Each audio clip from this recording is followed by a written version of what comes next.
Hey guys, good morning. This was a totally unplanned broadcast, but sometimes you get inspiration and you just have to go with it. So, as you can see, I'm sitting in my car. I am not driving, I promise. I hate when I see people doing Facebook Live and I can tell that they're actually driving. That's scary at best. But I am in Atlanta, Georgia right now, which is my hometown. This is where I was born and raised, and it's also where I practiced law for 4.5 years before I had my big career switch and went to work for ESPN as a sports business reporter, and then sort of went on my media journey, and now owning my own business as a publicist. And I'm in town for a client. Actually, the client happens to be my husband's company, which is fun. That means we get to travel together, and he's in some meetings today where I'm not needed. And so I am having a VIP day today for 6 hours. I get to have someone else's eyes on my business. And it's a huge investment to have a day like this, but I am so excited. I mean, I could barely sleep last night. I woke up, I don't know how many times during the night thinking, I've got to remember to ask her about this, and I've got to see if this would work. You know, having someone else who has your back and who is looking out for you is so huge as you go through this journey. And you guys, like, I can see this thing on my hair. It is driving me nuts, this like little piece that's sticking up. It is, it's cold and rainy here in Atlanta, and has been since I got here a couple of days ago, which reminds me why I moved and live in Florida now. But the reason that I felt compelled to do this really quickly before I have to go in, and I'm going to keep like glancing at the clock to make sure that I'm not late for my VIP day, to get here between my hotel and the office where I'm meeting this person today for my VIP day, I drove right past the office where I had the worst job of my entire life. Hold on one second. I've got the seat heater on because it's so cold, and I'm live in Florida now, and I'm so wimpy, and now it's like frying me. Sorry, usually I'm on a tripod, guys, and my camera's not bouncing around like this, but this was very impromptu. So I drove past the building of the second law firm I ever worked in as an associate. I made 6 figures in that law firm. I had what they called a Cadillac insurance plan. It was the best health insurance I've ever had in my entire life. I was in the practice area that I had really loved in my previous firm. I mean, on paper, it looked like the perfect job, and it was the worst job I've ever had. One of the first things they did was bring me in. I had my first book deal, and they knew that when they hired me. I mean, I remember discussing it in the interview, and the first thing they did was bring me into the managing partner's office, where she had what felt like an intervention with me, and told me that I needed to use a pen name for my book when I published it, that they didn't want it associated with me. And I can understand that if it was like a tell-all about my time at the Playboy Mansion, which, by the way, I've never been to the Playboy Mansion, but if it had been something controversial like that, I would have understood, but it wasn't. It was a book about collective bargaining in Major League Baseball, and their contention was that because it had nothing to do with my practice area, that it shouldn't be associated with me personally. And as someone who had been super excited about getting my first book deal, I was not excited about the idea that I had to take my name off the book. I mean, to me, that was absolutely ridiculous.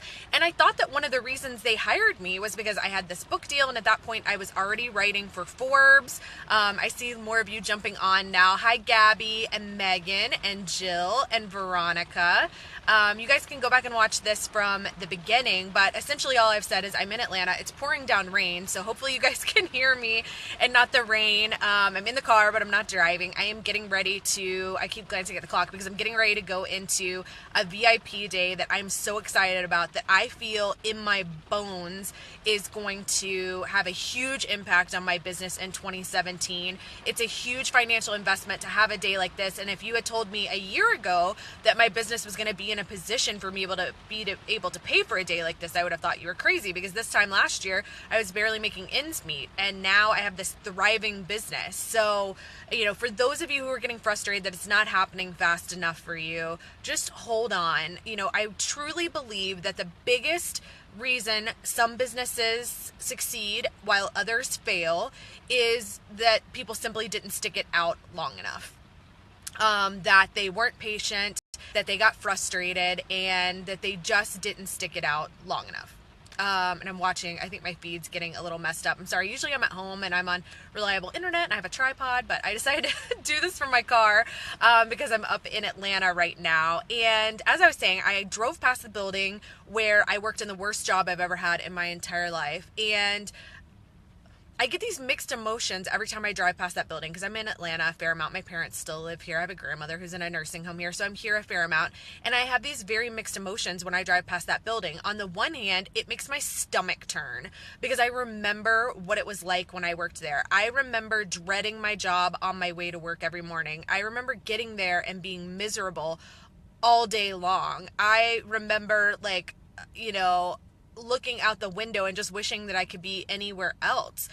As a matter of fact, I got so stressed working in that job, I ended up in the emergency room. I was driving to work one day and the entire left side of my body went numb. It went kind of tingly and then went numb. Veronica says I still sound and look good.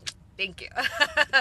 It's hard to tell. I feel like the screen's jumping around on me a little bit, but I was driving to work one day. I'd only been working at this firm for 3 or 4 months, and the entire left side of my body got all tingly, and then it went numb. And I'm thinking, left side of your body, heart attack. And I was extremely close to a hospital, so I actually drove myself, which may have been a mistake, but I drove myself to the emergency room, and they tested me for having a stroke. They thought that I had had a stroke, and at the time I would have been... I would have been 28, 29 at the time, and I'm sitting in the emergency room. They're testing me for a stroke. They bring in my cardiologist because I had some minor heart surgery, as far as heart surgery goes, when I was 24, and my cardiologist said, "What's different in your life? Like, what might be stressing you out?" And I said, "My job. I hate my job. I moved to this new law firm a few months ago, and I hate it." And she said, "You need to go quit the job. Like, that's my prescription for you. Quit your job." And I thought, whose doctor tells them to go in and quit their job? Like I said, I made 6 figures. I had this awesome health insurance. Like, on paper, it was the perfect job. But she's right. It was stressing me to the point that it was literally making me physically ill. I had physical symptoms. The left side of my body was numb. They were testing me for a stroke. And in the years since that has happened, I've met a lot of other women who were in that same position. And, maybe you're not in a 9-to-5 where you're that miserable. Maybe you just, see greener pastures working for yourself and you're looking to make that switch. But I know that there are some of you out there who do hate going to work every day and hate your job. I know that there's people in this group who want to leave their 9-to-5. I know there's some of you who've already made the leap and you're nervous about your business not making it. And all I can tell you is stick with it. I firmly believe the biggest differentiator between businesses that succeed and those that don't is the ones that succeed, the people stuck with it. I can't tell you how many times over the last 15 months since I started my business that I wanted to quit, that I questioned if I did the right thing, that I wondered, wouldn't it just be easier to go back to working for someone else? And I can tell you those days are far outnumbered by the days when I'm so thankful to work for myself, to be able to work remotely, to be able to travel wherever I want, to make my own schedule, to block out my day like I did today just to work on my business, to call the shots. I was thinking this morning, like, just to be able to determine how much money I'm going to make.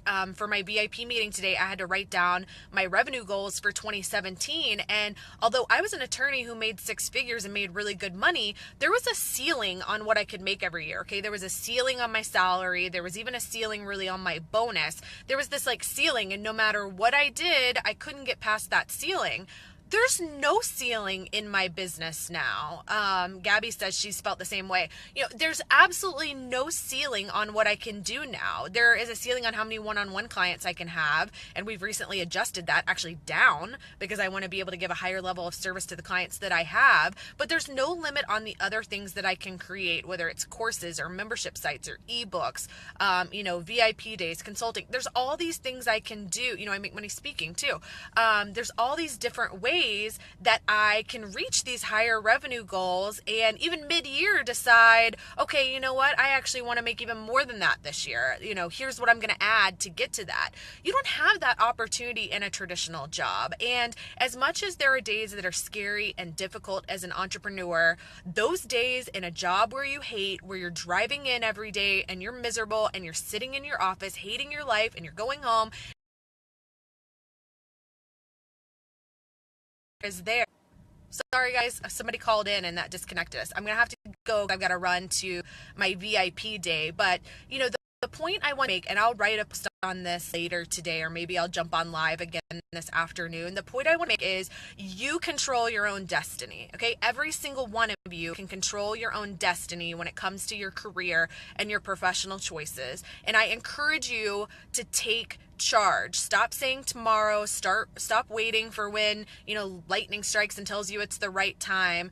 Take charge, because I guarantee you the benefits of being an entrepreneur and having your own business far outweigh the scary moments and the tough times. I will jump back on later and either write something or do another video that sort of ties this up with a bow a little bit nicer, but I was sitting here in the parking lot and had a few extra minutes and just felt inspired to come on and tell you guys how happy I was to drive by my old building and think of all those suckers that are in there that have the golden handcuffs and they think they're stuck there because they think the only way they can make six figures is by being an attorney at this big firm. Bullshit, okay? I have figured out how to do it all on my own, and I am so freaking happy, and I love my business so much, and I hope that all of you get there too. So I will talk to you later. I'm gonna go have my VIP day.